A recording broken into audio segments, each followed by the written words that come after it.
Hi viewers, welcome back to my another video. Mayam ngasigi video sida amka hanna taram okchari ngasigi video sidi aisi yamna marik chumba khara ai gi site gi phongdok ningba khara yawba adunani ngasi tasena ha tardi ngarangi boshem amasung kosem gi 10 amsun 12 ki notification ama thokiba date 16 chida notification thokiba madudi karino haba matamda ekhoi gi class 10 amsung 12 ki SSLC exam amsung coaching exam se cancel tawre 2021 is cancel tawre hai ki base masi tabada actually ai isa se teaching professional laiba amani aduna masi se tabada engmoda yamna tom questions me am say coach the lakpa amsung dang se tumba yadaba yam nungai taba su phawba aduga ai profession jisu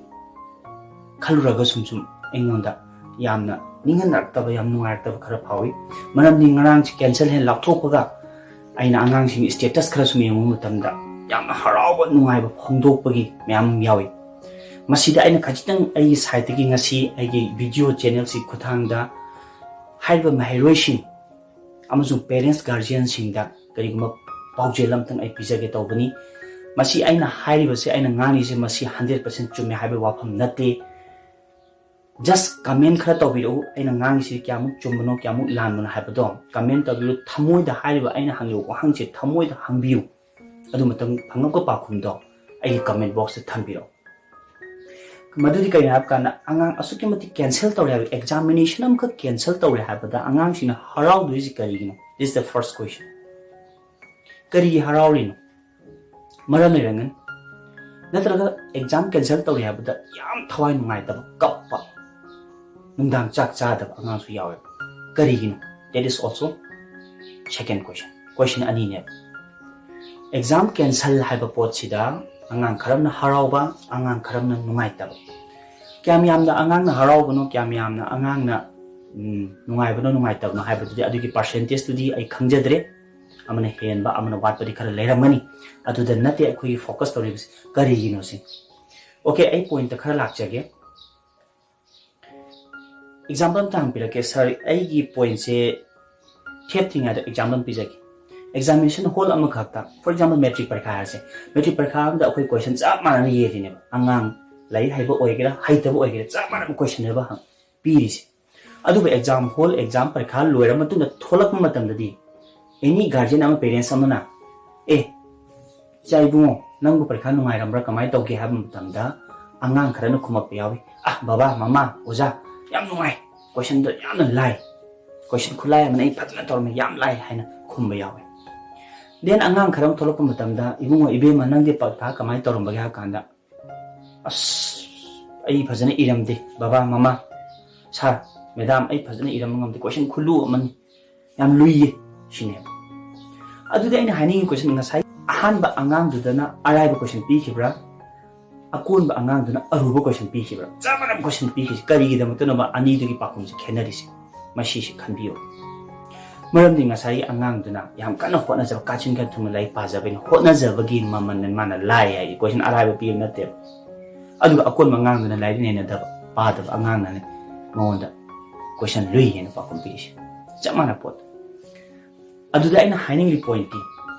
handaki 2021 gi parikha cancel tawrise boshem su kosem gi history da education s ki history da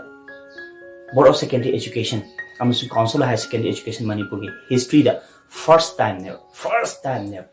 masi yamna wana decision low kibane boshen amsu question yam line ga low kibna ti sida cheneba official sing matha sarjan education minister oigera education s department gi moi official sing oigera natraga board ki member sing oigera council gi member sing oigera yamna matha sarjan sigi decision si longna khona bada yam line low kib decision di nate madam di history da wari oina leharoda bane ahan bane COVID-19 की pandemic sina maram oraga exam cancel tawre adusu public exam ama cancel tawre ga habse arrive decision din natte masi ma khangbiu parents sina guardian singina amasu students singina khanbi aduga decision je phare lawdaba yadaba gi lawre maram ni matam ni sum sangthaga pandemic si sum akhoi gi problem lai pana lawre ba decision si hai ba decision si da parents guardians kyamu pain ba yawra bage pain da ba yawra bage yawe apen parents guardian su yauri madam di masa singdo lairik haite ai icha lai haita ba angang je parikha fail oira kadra kamai tu metric se lam thokpa ngamoidra haiba parents guardian sing amsu angang masa do yan harawe ba sigi decision je ta ba kanda asiki mati ndang yen nganu thong thak tra chai Egypt moisi achoba IPS ki parikha NPS parikha pass tor bi ta parikha cancel tor ha parikha tha ba su na ta thara pass tor pai na ta then sonda angang kharam je guardian kharam na thamo shock kap pa yauri karamba position ki asa tawrakani icha se higher division lakani 80% ki mathata lakani macha se pura mafam da pura coaching chelan dan paisa jor pamu bale tana thada dana chaba thappa kauna parents kaya macha masa maksu asuki mati kanna nundang tum da cha da ke honarakpa parents amsun guardian amsun student masa se chap manang promoted han ngasai lai haitaba angang pheloi gadaba khui phajana masai mi phajana ibang ngamdaba angam tuka masa position ga asa tawriba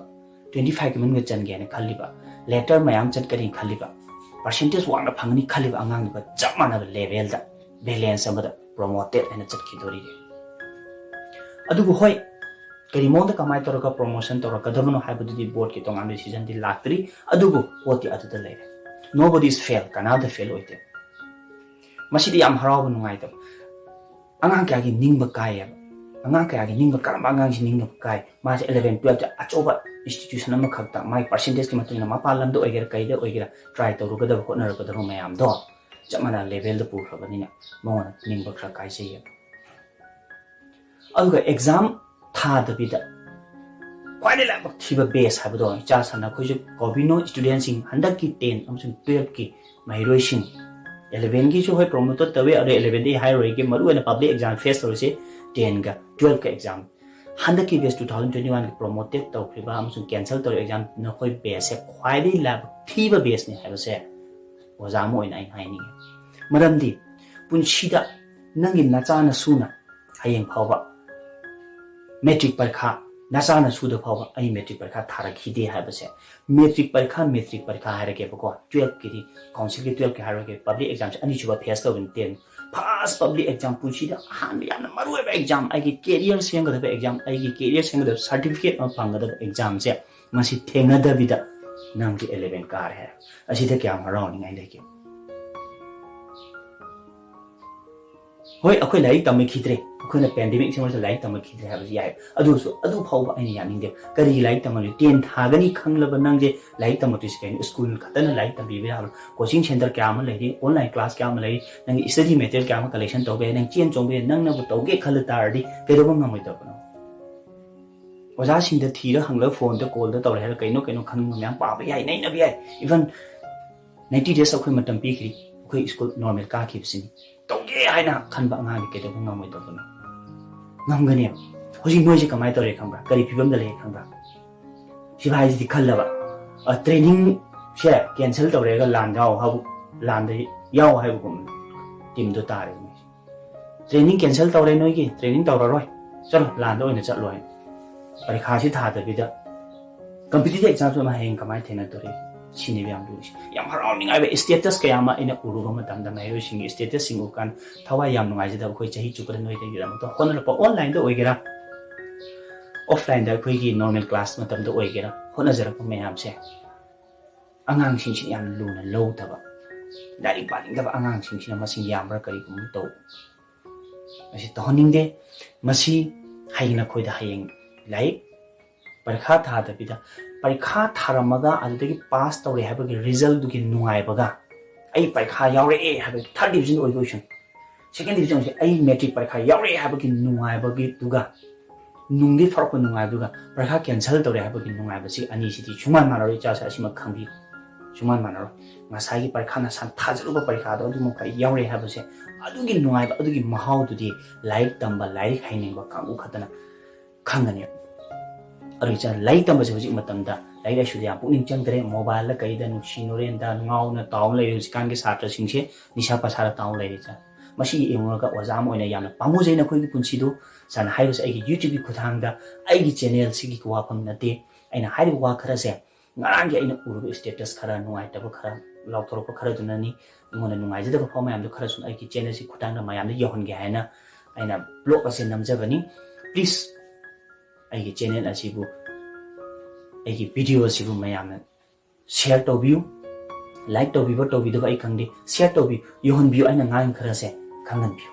ꯃꯁꯤ ꯑꯩ ꯍꯥꯏꯍꯟꯅꯤꯡꯉꯤ ꯃꯁꯤ ꯑꯩ ꯈꯪꯍꯟꯅꯤꯡꯉꯤ anyway ꯑꯩꯈꯣꯏꯁꯦ ꯍꯧꯖꯤꯛꯁꯦ council ꯑꯃꯁꯨꯡ ꯕꯣꯁꯦꯝꯒꯤ exam cancel ꯇꯧꯔꯦ ꯍꯥꯏꯕꯗꯤ ꯂꯩꯔꯕꯅꯤꯅ ꯑꯩꯅ ꯍꯥꯏꯅꯤꯡꯂꯤꯕꯗꯤ ꯂꯥꯁꯇ ꯑꯁꯤ ꯇꯣꯉꯥꯟꯅ ꯊꯣꯛꯈ꯭ꯔꯦ ꯑꯁꯤ ꯑꯃꯨꯛꯀ ꯀꯦꯟꯁꯦꯜ ꯇꯧꯗ꯭ꯔꯦ ꯍꯥꯏꯅꯗꯤ ꯍꯥꯏꯔꯛꯑꯔꯣꯏꯕꯀꯣ ꯄꯨꯟꯁꯤꯗ ꯀꯔꯤꯒꯨꯝꯕ ꯐꯪꯒꯦ ꯍꯥꯏꯕ ꯇꯥꯔꯗꯤ ꯍꯣꯠꯅꯕ ꯈꯔ ꯑꯃ ꯗꯔꯀꯥꯔ ꯂꯩꯌꯦꯕ ꯍꯣꯠꯅꯗꯕꯤꯗꯅꯦꯕ ꯄꯔꯤꯈꯥ ꯄꯥꯁ ꯇꯧꯔꯦ ꯍꯥꯏꯔꯛꯏꯁꯦ ꯅꯣꯏ ꯀꯔꯤꯝꯇ ꯍꯣꯠꯅ ꯄꯔꯤꯈꯥꯗ ꯅꯁꯥꯒꯤ ꯃꯤꯡꯐꯥꯎ ꯊꯥꯔꯨꯔꯗꯕꯅꯦꯕ ꯊꯥꯔꯨꯔꯕ ꯅꯠꯇ꯭ꯔꯦꯕ ꯑꯟꯁꯔ ꯄꯦꯄꯔ ꯃꯦꯇ꯭ꯔꯤꯛ ꯊꯥꯔꯛꯇ꯭ꯔꯕ ꯕꯦꯁ ꯍꯥꯏꯕꯗꯣ ꯄꯨꯟꯁꯤꯗ ꯃꯦꯇ꯭ꯔꯤꯛ ꯊꯥꯔꯛꯇꯕ ꯃꯦꯇ꯭ꯔꯤꯛ ꯊꯥꯕꯁꯤ ꯀꯃꯥꯏꯅ ꯇꯧꯕꯅꯣ ꯈꯪꯂꯛꯇ꯭ꯔꯕ ꯍꯥꯏꯕꯗꯣ ꯍꯧꯖꯤꯛꯀꯤ 10 2021 12 ꯊꯥꯔꯛꯇ꯭ꯔꯕ ꯕꯦꯁ ꯍꯥꯏꯕꯗꯣ ꯅꯣꯏ ꯑꯣꯏꯗꯣꯏꯅꯦ ꯃꯁꯤ ꯅꯣꯏꯁꯨ ꯈꯜꯂꯣ ꯑꯁꯤ ꯑꯩꯉꯣꯟꯗ ꯀꯌꯥꯝ ꯅꯨꯡꯉꯥꯏ ꯄꯔꯤꯈꯥꯒꯤ ꯍꯣꯠꯅꯕꯒꯤ ꯑꯋꯥ ꯅꯨꯡꯉꯥꯏ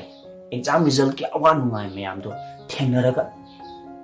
ꯑꯩꯅ ꯃꯈꯥ ꯇꯥꯅ ꯂꯥꯏꯔꯤꯛ ꯇꯝꯈꯤꯕꯗꯨꯅꯦꯕ ꯑꯗꯨꯒꯤ ꯅꯨꯡꯉꯥꯏꯕ you should know the taste of the books ꯂꯥꯏꯔꯤꯛꯀꯤ ꯃꯍꯥꯎ ꯈꯪꯅ ꯂꯥꯏꯔꯤꯛ ꯇꯝꯖꯩ ꯍꯥꯏꯕ ꯏꯆꯥꯁꯦ ꯂꯥꯏꯔꯤꯛꯀꯤ ꯃꯍꯥꯎ ꯈꯪꯕ ꯍꯥꯏꯕꯁꯤ ꯀꯔꯤꯅꯣ ꯂꯥꯏꯔꯤꯛꯁꯦ ꯌꯥꯝ ꯅꯨꯡꯉꯥꯏꯅ ꯇꯝꯕ ꯌꯥꯝꯅ ꯋꯥꯅ ꯇꯝꯕ ꯅꯠꯇꯕ ꯑꯉꯥꯡ ꯃꯌꯥꯝ ꯑꯃ ꯌꯥꯎꯔꯤ ꯍꯧꯖꯤꯛ ꯃꯅꯤꯄꯨꯔ ꯄꯨꯝꯕꯗ ꯂꯥꯏꯔꯤꯛꯁꯦ ꯌꯥꯝ ꯋꯥꯅ ꯇꯝꯖꯕ ꯁ꯭ꯀꯨꯜꯁꯦ ꯌꯥꯝ ꯋꯥꯅ ꯀꯥꯖꯕ ꯄꯔꯤꯈꯥ ꯊꯥꯅꯤ ꯈꯟꯕꯗ ꯌꯥꯝ ꯋꯥꯖꯕ ꯑꯗꯨꯅ ꯀꯔꯤ ꯀ꯭ꯋꯥꯂꯤꯇꯤ ꯄꯨꯔꯛꯀꯗꯣꯏꯅꯣ ꯅꯣꯏ ꯍꯌꯦꯡ ꯃꯤ ꯀꯔꯤ ꯍꯥꯏꯅ ꯑꯣꯏꯔꯛꯀꯗꯣꯏꯅꯣ ꯄꯩꯁꯥ ꯇꯥꯟꯈꯤꯕꯗꯤ ꯌꯥꯏ ꯂꯥꯏꯔꯤꯛ ꯍꯩꯇꯕ ꯃꯤꯁꯨ ꯄꯩꯁా ꯀ꯭ꯔꯣ ꯇꯥꯟꯕ ꯌꯥꯏꯀꯣ ꯕꯠ ꯑꯗꯨ ꯅꯠꯇꯦ ꯄꯩꯁꯥ ꯈꯛꯇꯅ ꯈꯨꯗꯤꯡꯃꯛ ꯑꯣꯏꯕ ꯌꯥꯕ ꯅꯠꯇꯦ ꯑꯩꯒꯤ ꯅꯣꯂꯦꯖ ꯑꯩꯒꯤ ꯒ꯭ꯌꯥꯟ ꯂꯧꯁꯤꯡ ꯍꯥꯏꯕ ꯑꯃ ꯗꯔꯀꯥꯔ ꯂꯩ ꯄꯩꯁꯥ ꯈꯛꯇꯅ ꯒ꯭ꯌꯥꯟ ꯂꯧꯁꯤꯡꯗꯤ ꯂꯩꯕꯗꯤ ꯌꯥꯔꯣꯏ ꯂꯥꯏꯔꯤꯛꯀꯤ ꯃꯍꯥꯎ ꯈꯪꯅ ꯂꯥꯏꯔꯤꯛ ꯇꯝꯖꯩ ꯏꯆꯥꯁꯦ ꯑꯩꯈꯣꯏ ꯂꯥꯏꯔꯤꯛꯀꯤ ꯃꯍꯥꯎ ꯈꯪꯅ ꯂꯥꯏꯔꯤꯛ ꯇꯝꯃꯦꯕ ꯑꯗꯨ ꯐꯥꯎꯕ ꯑꯩꯈꯣꯏꯁꯦ ꯁꯤꯒꯤ ꯐꯤꯕꯝꯁꯤꯗ ꯂꯩꯌꯦꯕ ꯑꯩ ꯍꯥꯏꯕꯤꯒꯦꯕ ꯑꯗꯣ ꯑꯩꯅ ꯍꯥꯏꯅꯤꯡꯂꯤꯕꯗꯤ ꯍꯧꯔꯛꯂꯤꯕ ꯃꯍꯩꯔꯣꯏꯁꯤꯡ ꯍꯧꯖꯤꯛꯁꯨ ꯍꯟꯗꯛꯁꯨ 10 ꯀꯥꯔꯤꯕ 12 ꯀꯥꯔꯤꯕ ꯗꯦꯟ ꯒ꯭ꯔꯦꯖꯨꯑꯦꯁꯟ ꯇꯧꯔꯤꯕ ꯈꯣꯠꯂꯤꯕ 9 10 11 12 ꯀꯥꯔꯤꯕ ꯃꯍꯩꯔꯣꯏꯁꯤꯡ ꯇꯤꯟ ꯑꯦꯖꯔꯁꯇ ꯂꯩꯔꯤꯕ ꯒ꯭ꯔꯨꯞꯁꯤꯡꯁꯦ ꯁꯥꯔꯒꯤ ꯁꯥꯏꯠꯇꯒꯤ ꯄꯥꯎꯇꯥꯛ ꯄꯤꯅꯤꯡꯉꯤ ꯄ꯭ꯂꯤꯖ ꯅꯝꯊꯥꯛ ꯇꯧꯔꯒ ꯂꯥꯏꯔꯤꯛ ꯇꯝꯕꯗꯤ ꯇꯝꯕꯤꯒꯅꯨ ꯏꯃꯥ ꯕꯕꯥ ꯅꯝꯊꯥꯛ ꯇꯧꯕꯤꯒꯅꯨ ꯅꯁꯥꯅ ꯅꯁꯥꯕꯨ ꯅꯝꯊꯥꯛ ꯇꯧꯒꯅꯨ ꯂꯥꯏꯔꯤꯛꯇꯤ ꯄꯥ ꯂꯩꯕ ꯂꯥꯏꯔꯤꯛꯇꯤ ꯁꯨꯝ ꯄꯥ ꯂꯩꯕ ꯑꯗꯨꯒ ꯁꯨꯝ ꯃꯃꯥ ꯕꯕꯥ ꯎꯗ꯭ꯔꯀꯥꯟꯗꯅ ꯁꯨꯝ ꯀꯩꯅꯣꯝ ꯃꯦꯠꯇꯅ ꯀꯩꯅꯣꯝ ꯌꯦꯛꯇꯅ ꯆꯤꯊꯤ ꯑꯃ ꯏꯗꯅ ꯂꯩꯕ ꯃꯃꯥ ꯕꯕꯥ ꯍꯦꯛ ꯆꯪꯉꯛꯄ ꯍꯦꯛ ꯌꯦꯡꯉ ꯂꯥꯏꯔꯤꯛ ꯄꯥꯕ ꯀꯅꯥꯗꯨꯅꯣꯕ ꯅꯝꯊꯥꯛ ꯇꯧꯔꯤꯁꯤ ꯏꯃꯥ ꯕꯕꯥꯗꯨꯗ ꯅꯠꯇꯦꯕ ꯅꯁꯥꯅ ꯅꯁꯥꯕꯨ ꯅꯝꯊꯥꯛ ꯇꯧꯖꯕꯅꯦꯕ ꯂꯥꯏꯔꯤꯛ ꯅꯝꯊꯥꯛ ꯇꯧꯔꯒ ꯍꯩꯕꯗꯤ ꯌꯥꯔꯣꯏ ꯃꯁꯤꯃ ꯈꯪꯕꯤꯌꯨ ꯂꯥꯏꯔꯤꯛꯀꯤ ꯃꯍꯥꯎ ꯈꯪꯅ ꯅꯨꯡꯉꯥꯏꯅ ꯂꯥꯏꯔꯤꯛ ꯇꯝꯕꯤꯌꯣꯕ ꯑꯩ ꯁ꯭ꯀꯨꯜꯗ ꯀꯥꯔꯨꯗ꯭ꯔꯤ ꯁ꯭ꯀꯨꯜꯒꯤ ꯄꯔꯥ ꯅꯨꯡꯉꯥꯏꯕ ꯑꯃ ꯇꯝꯃꯨꯗ꯭ꯔꯤ ꯍꯥꯏꯕꯁꯤ ꯈꯪꯕꯤꯌꯣ ꯅꯣꯡꯃꯒꯤ ꯑꯦꯛꯁꯥꯏꯠꯃꯦꯟ ꯑꯃ ꯂꯩꯕꯤꯌꯣ ꯑꯦꯡꯁꯤꯌꯁꯅꯦꯁ ꯑꯃ ꯂꯩꯕꯤꯌꯣ ꯀ꯭ꯌꯨꯔꯤosity ꯈꯔ ꯂꯩꯕꯤꯌꯣ ꯑꯪꯀ ꯑꯃ ꯁꯥꯡꯅ ꯁꯨꯝ ꯍꯣꯠꯂꯛꯄ ꯑꯪꯀ ꯑꯃ ꯅꯪꯅ ꯁꯨꯝ ꯁꯥꯡꯅ ꯑꯣꯖꯥꯅ ꯍꯣꯠꯄꯗꯣ ꯈꯜꯂꯨꯔꯒ ꯑꯪꯀ ꯑꯃ ꯁꯥꯡꯅ ꯁꯨꯝ ꯍꯣꯠꯂꯛꯄ ꯁꯨꯝ ꯍꯣꯠꯂꯒ ꯁꯨꯝ ꯁꯥꯡꯅ ꯍꯣꯠꯂꯒ ꯂꯥꯁꯇ ꯑꯟꯁꯔ ꯑꯃ ꯇꯥꯔꯝꯗꯣꯏꯅꯦꯕ ꯑꯟꯁꯔ ꯑꯃ ꯇꯥꯔꯦ ꯁꯥꯡꯅ ꯍꯣꯠꯂꯒ ꯑꯟꯁꯔ ꯑꯃ ꯇꯥꯔꯦꯕ ꯑꯗꯨꯒ ꯃꯅꯤꯡꯗ ꯑꯟꯁꯔꯒꯤ ꯑꯩꯈꯣꯏ ꯂꯥꯏꯔꯤꯛꯀꯤ ꯇꯦꯛꯁꯕꯨꯛꯀꯤ ꯃꯅꯤꯡꯗ ꯑꯟꯁꯔ ꯂꯩꯗꯥꯏꯅꯦ ꯑꯗꯨꯗꯣ ꯐꯥꯛꯇꯣꯛ ꯌꯦꯡꯕ ꯃꯇꯝꯗ ꯑꯦꯛꯁꯔꯁꯥꯏꯁ 6.2ꯒꯤ ꯀ꯭ꯋꯦꯁꯟ ꯅꯝꯕꯔ 1ꯒꯤ ꯑꯟꯁꯔ ꯑꯦꯛꯁꯔꯁꯥꯏꯁ 6.1ꯒꯤ ꯀ꯭ꯋꯦꯁꯟ ꯅꯝꯕꯔ ꯁꯤꯒꯤ ꯑꯟꯁꯔ ꯍꯥꯏ ꯀꯥꯟꯗ ꯅꯪꯒꯤ ꯑꯟꯁꯔꯅ 25 ꯁꯣꯝꯗ ꯑꯟꯁꯔꯁꯨ 25 ꯇꯥꯔꯝꯕ ꯆꯞ ꯃꯥꯟꯅꯅ ꯑꯟꯁꯔꯁꯨ ꯇꯥꯔꯝꯕ ꯃꯇꯝꯗ ꯑꯗꯨꯒꯤ ꯅꯨꯡꯉꯥꯏꯕꯗꯣ ꯁꯣꯏꯗꯅ ꯐꯥꯎꯕꯤꯔꯝꯒꯅꯤ ꯑꯗꯨꯅꯦ ꯃꯍꯥꯎ ꯂꯩꯔꯒ ꯂꯥꯏꯔꯤꯛ ꯇꯝꯕ ꯍꯥꯏꯕꯁꯦ ꯑꯩꯅ ꯐꯖꯅ ꯄꯥꯔꯒ ꯆꯠꯈ꯭ꯔꯦ ꯍꯥꯏꯔꯒ ꯄꯔꯤꯈꯥꯗ ꯑꯩꯅ ꯄꯥꯈꯤꯕ ꯃꯌꯥꯝꯗꯨ ꯃꯔꯛꯇ ꯍꯪꯉꯛꯄꯗꯣ ꯑꯗꯨꯒꯤ ꯅꯨꯡꯉꯥꯏꯕꯗꯣ ꯁꯥꯇ꯭ꯔ ꯑꯃ ꯑꯣꯏꯅ ꯈꯪꯕꯤꯌꯨ ꯍꯣꯠꯅꯕꯤꯌꯣꯕ ꯍꯣꯠꯅꯔ ꯃꯇꯨꯡꯗ ꯄꯔꯤꯈꯥꯗ ꯊꯦꯡꯅꯔꯒ ꯍꯧꯖꯤꯛ 11ꯗ ꯄ꯭ꯔꯃꯣꯇꯦꯠ ꯇꯧꯔꯅꯤ 12ꯀꯤꯁꯨ ꯀꯥꯈ꯭ꯔꯅꯤ ꯀꯩꯝꯇ ꯍꯩꯍꯧꯗꯕꯤꯗ ꯆꯠꯈ꯭ꯔꯅꯤ ꯑꯉꯥꯡ ꯈꯔ ꯑꯃꯗꯤ ꯍꯔꯥꯎꯗꯤ ꯍꯔꯥꯎꯔꯅꯤ ꯑꯩ ꯄ꯭ꯔꯣꯃꯣꯇꯦꯠ ꯇꯧꯔꯦꯅ ꯅꯠꯇ꯭ꯔꯒ ꯑꯩ ꯑꯦꯛꯖꯥꯝ ꯀꯦꯟꯁꯦꯜ ꯇꯧꯔꯦ ꯀꯝꯄꯤꯇꯤꯇꯤቭ ꯑꯦꯛꯖꯥꯝ ꯃꯆꯥ ꯑꯃ ꯊꯦꯡꯅꯕ ꯉꯝꯃꯣꯏꯕ ꯅꯪ ꯄꯨꯟꯁꯤꯗ ꯀꯝꯄꯤꯇꯤꯇꯤꯚ ꯑꯦꯛꯖꯥꯝ ꯃꯆꯥ ꯑꯃ ꯊꯦꯡꯅꯕ ꯃꯔꯝꯗꯤ ꯅꯪꯒꯤ ꯒ꯭ꯌꯥꯟ ꯂꯧꯁꯤꯡꯅ ꯄꯥꯁ ꯇꯧꯕ ꯄꯔꯤꯈꯥ ꯅꯠꯇꯦ ꯍꯥꯏꯕ ꯃꯁꯤꯗ ꯑꯩꯅ ꯍꯥꯏꯖꯔꯤꯕꯁꯤ ꯉꯁꯥꯏ ꯍꯣꯠꯅꯅꯤꯡꯗꯕ ꯂꯥꯏꯔꯤꯛ ꯇꯝꯅꯤꯡꯗꯕ ꯄꯔꯤꯈꯥ ꯀꯦꯟꯁꯦꯜ ꯇꯧꯔꯦ ꯌꯥꯝꯅ ꯍꯔꯥꯎꯕ ꯑꯉꯥꯡꯁꯤꯡꯗꯨꯗꯅꯤꯀꯣ ꯑꯩꯅ ꯍꯥꯏꯖꯔꯤꯕꯁꯤ ꯃꯁꯤ ꯃꯈꯣꯏꯒꯤ ꯄꯨꯛꯅꯤꯡ ꯍꯟꯊꯅꯕ ꯍꯥꯏꯕꯗꯤ ꯅꯠꯇꯦ ꯀꯥꯟꯅꯔꯣꯏ ꯍꯥꯏꯕꯅꯤ ꯑꯗꯨꯅ ꯒ꯭ꯌꯥꯟ ꯂꯧꯁꯤꯡ ꯈꯔ ꯇꯥꯜꯍꯧꯕꯁꯦ ꯂꯩꯔꯤꯉꯩ ꯃꯇꯝꯗ ꯈꯔ ꯍꯣꯠꯅꯍꯧꯕ ꯈꯔ ꯈꯪꯍꯧꯕꯁꯦ ꯃꯁꯤꯗ ꯕꯦꯁꯅꯦ ꯀꯩ ꯆꯥꯁꯥ ꯑꯩꯒꯤꯁꯦ ꯈꯖꯤꯛꯇꯪ ꯉꯔꯥꯡꯒꯤ ꯅꯣꯇꯤꯐꯤꯀꯦꯁꯟꯗꯨꯅ ꯈꯖꯤꯛꯇꯪ ꯄꯨꯛꯅꯤꯡꯁꯤꯗ ꯀꯔꯤꯒꯨꯝꯕ ꯑꯃ ꯐꯥꯎꯔꯛꯄꯒꯤ ꯑꯩꯒꯤ ꯚꯤꯗꯤꯑꯣꯒꯤ ꯈꯨꯠꯊꯥꯡꯁꯤꯗ ꯃꯌꯥꯝꯗ ꯃꯣꯇꯤꯚꯦꯠ ꯇꯧꯕꯤꯕ ꯑꯣꯏꯅ ꯅꯝꯖꯕ ꯃꯁꯤꯗ ꯀꯅꯥꯕꯨ ꯍꯨꯜꯂꯒ ꯀꯅꯥꯕꯨ ꯑꯃꯕꯨ ꯉꯥꯡꯖꯕ ꯅꯠꯇꯦ ꯕꯣꯠꯅꯁꯨ ꯌꯥꯝꯅ ꯀꯣꯏꯁꯟꯁꯨ ꯌꯥꯝꯅ ꯋꯥꯅ ꯂꯧꯕ ꯗꯤꯁꯤꯖꯟꯅꯤ ꯀꯣꯏꯁꯟꯕꯨꯁꯨ ꯂꯥꯟꯅꯁꯨ ꯂꯧꯕꯁꯨ ꯌꯥꯗꯦ ꯗꯤꯁꯤꯖꯟꯁꯦ ꯃꯇꯝꯒꯤ ꯃꯇꯨꯡ ꯏꯟꯅ ꯇꯧꯖꯔꯛꯄꯅꯤ ꯃꯁꯤ ꯍꯥꯏꯔꯒ ꯑꯩ ꯉꯁꯤꯒꯤ ꯕ꯭ꯂꯣꯒꯁꯤꯗꯤ ꯚꯤꯗꯤꯑꯣꯁꯤꯗ ꯁ꯭ꯋꯥꯏꯗ ꯇꯦꯟꯁꯟꯖꯒꯦ ꯑꯩ ꯃꯅꯤꯡꯒꯤ ꯁ꯭ꯀ꯭ꯔꯤꯟꯗꯁꯨ ꯌꯦꯡꯕꯤꯔꯝꯒꯅꯤ ꯉꯁꯥꯏꯗꯒꯤ ꯁꯥꯟꯅ ꯊꯥꯔꯤꯕ ꯃꯅꯤꯡꯒꯤ ꯁ꯭ꯀ꯭ꯔꯤꯟꯁꯦ ꯂꯥꯏꯔꯤꯛ ꯇꯝꯁꯤ ꯍꯥꯏꯕ library da pham le arga larik pabagi nungai bado khambi larik nungai an ban nungai kana larik pabagi nungai khambi okay ekoi ki punsida mai pa ke hab taragadi please don't forget steady heart larik kana pabi larik hotna bi pukchen thamoi sheng hotna bi sincere oina hotna bi adu da khaktani punsida mai pa habdo war kada ai video se ai matang se tension jagi ai video se pam video gadi nusi video gadi amasung comment choida video ko like share amasung ai ki channel sida anu goragadi subscribe option view bell notification sun namchin view so motivational obi wari kayam amasung video kayam ai samjarake masi ai yamna hairu khangmu bagi nati adu ai students singa amasung guardian singa interaction yam tone tawpa kenara pa mayam du ai experience de sum khara haijabani Soiki bilang ke biar utara ke sumia na ngapi lagi waktu kita muka soal tension jarage, bayang pun mapu, kalau cek.